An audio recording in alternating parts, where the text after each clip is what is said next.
Labdrīt, jūs mājās jau pirmajā adventas svētdienā. Šoreiz veidojot raidījumu esam parūpējušies par to, lai jūs pēc raidījuma noskatīšanās kļūtu kaut nedaudz priecīgāki. Un proti, kopīgi dosimies uz 40 gadu jubilejas svinībām Rīgas speciālajā pamatskolā, kopīgi veidosim adventas vainagus un arī būsim aculiecinieki kādam ļoti jaukam brīnumam, kura īstenošanā esat piedalījušies arī jūs. Patīkam skatīšanos!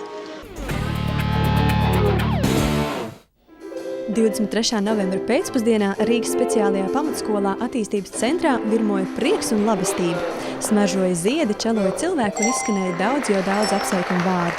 Plašā, tuvāk un tālāk ciemiņu kompānijā tika atzīmēta skolas 40. pastāvēšanas gada diena.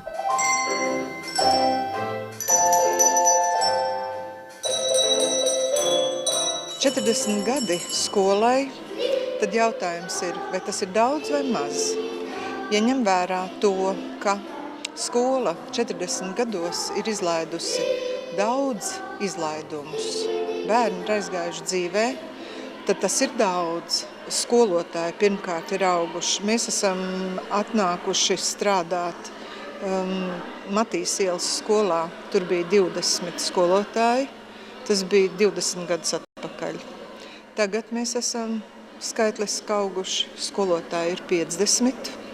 Bērnu skaits, ja mums bija 148 mazajā skolā, šobrīd ir 244 bērni. Tātad tā ir palīdzība, visa veida atbalsts, lai šiem bērniem, kam ir mācīšanās grūtības, pēc iespējas atvieglotu ceļu un viņi spētu iegūt kvalitatīvu izglītību.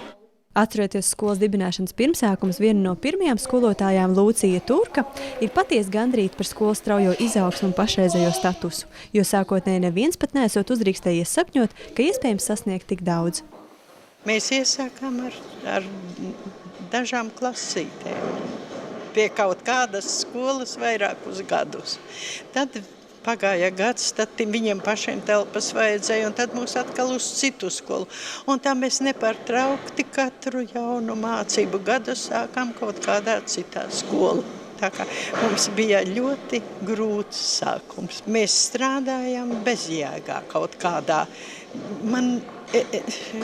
Darba laiks bija beidzies, bet bērns vēl nebija uzdevumu izpildījis, un mēs sēdējām un mācījām un rēķinājām. Un analizējām teikumu, kamēr visu izpildīja.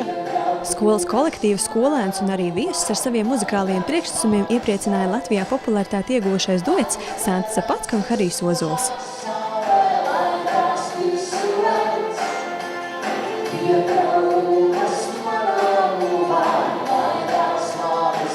Tikai 1980. gadā tika izveidota pastāvīga skola Rīgas speciālā eksperimentālā pagarinātās dienas skola bērniem ar psihiskās attīstības aizturi. Savukārt 1997. gadā skola ieguva attīstības centra statusu. Līdz ar to arī tiesības sniegt metodisku un praktisku palīdzību citu skolu skolotājiem un skolēniem, kuriem mācības sagādā grūtības. Skolotāji, kas šeit strādā, man gribas teikt, ir ļoti īpaši, jo nevar strādāt tikai kā maizes darbu. Tas ir arī sirds darbs, jo nāk tomēr bērni ar savu sāpi, un visu to tomēr skolotājs izlaiž caur sevi.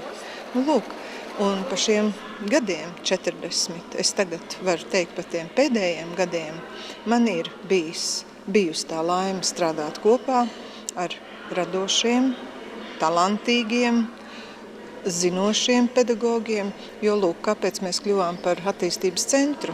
Tāpēc, ka uzskatīju, ka šajā skolā ir skolotājiem pieredze un ka viņiem ir ko dot citu skolu pedagogiem. Un tikai tāpēc mēs uzdrīkstējāmies dažās skolās aizsākt pēc mūsu noteikumiem strādāt pagarinātajā grupā, kur atlasīt tos bērnus, kam ir problēmas, un logopēdisko palīdzību sniedzam. Šobrīd 5 skolās. Esam palīdzējuši vairāk kā 1700 bērniem. Tas ir ļoti daudz. Tātad mēs esam iekļaujošajā izglītībā paveikuši varenu soli uz priekšu. Tādēļ, ka šie bērni visi mācās vispār izglītojošā skolā, neizejot no savas skolas sienām, bet viņam aiziet šis skolas skolotājs un palīdz apgūt mācību vielu. Tā kā skolā mācās bērni ar īpašām vajadzībām, viņi šeit izglītojoties pavada nevis 9, bet gan 10 gadus.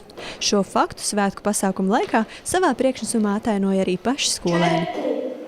4, 5, 6, tie mums arī nav sveši.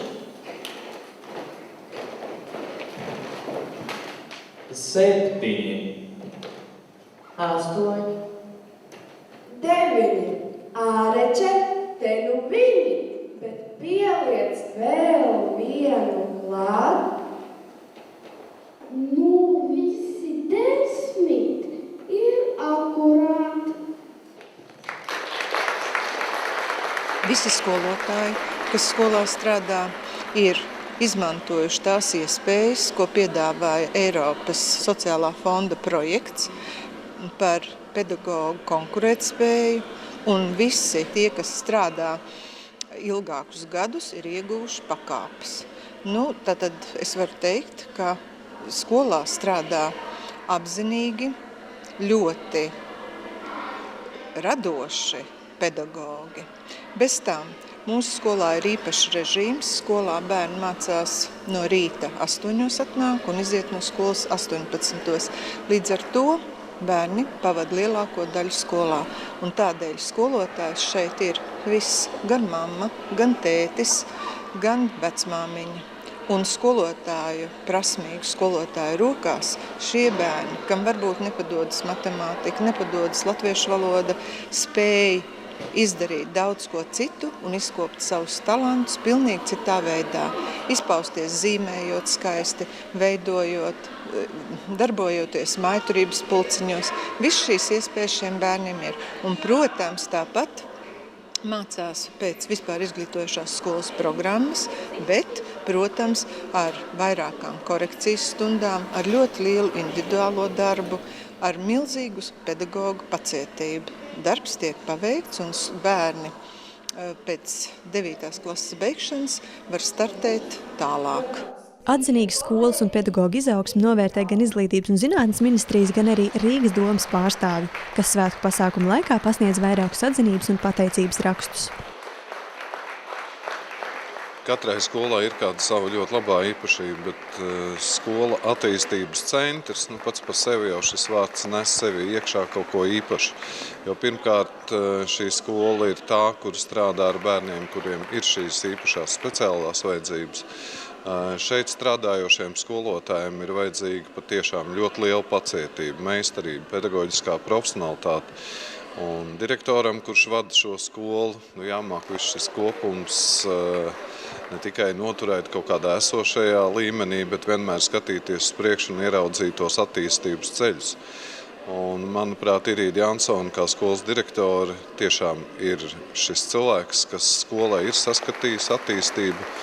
Arī Rīgas pašvaldība to ir novērtējusi, un šodien mēs esam ieguvuši šeit brīnišķīgi sakārtot ēku, bet tādā pašā laikā absolūti nepazaudējot to pozitīvismu, kas jau bija vecajā ēkā, Matīs ielā, to pašu pārceļot šeien un attīstoties. Galvenais skolēni ir nākuši klāt. Es domāju, ka viņi ir ļoti apmierināti, jo telpas ir daudz lielākām iespējām un pedagoģiskais process tiek nodrošināts ļoti labā profesionālā līmenī. Skolas direktori ir pārliecināti, ka izglītības iestādes veiksmīgās attīstības pamatā ir komandas darbs, kas nebūtu iespējams bez profesionāliem un sirdsgudriem pedagogiem un vienotā draudzīgā kolektīva. Izrādot cieņu skolas dibinātājam Baldim Avotiņam un viņa ieguldītajam pētnieciskiem darbam, pamatskolas kolektīvs labprāt vēlētos, lai reiz šīs skolas nosaukumā ieskanētos viņa vārds. Savam kolektīvam, tam stabilajam kolektīvam, kurš man ir, ar prieku milzīgu saku paldies un šajā svētku reizē vēlu, lai mums abiem, gan skolotājiem, gan vadībai, ir gandarījums par paveikto darbu, lai visiem ir laba veselība, jo tikai tad, ja būs skolotājs vesels, skolotājs laimīgs, tad arī bērni to jutīs. Un vispār saviem skolotājiem saku milzīgi paldies.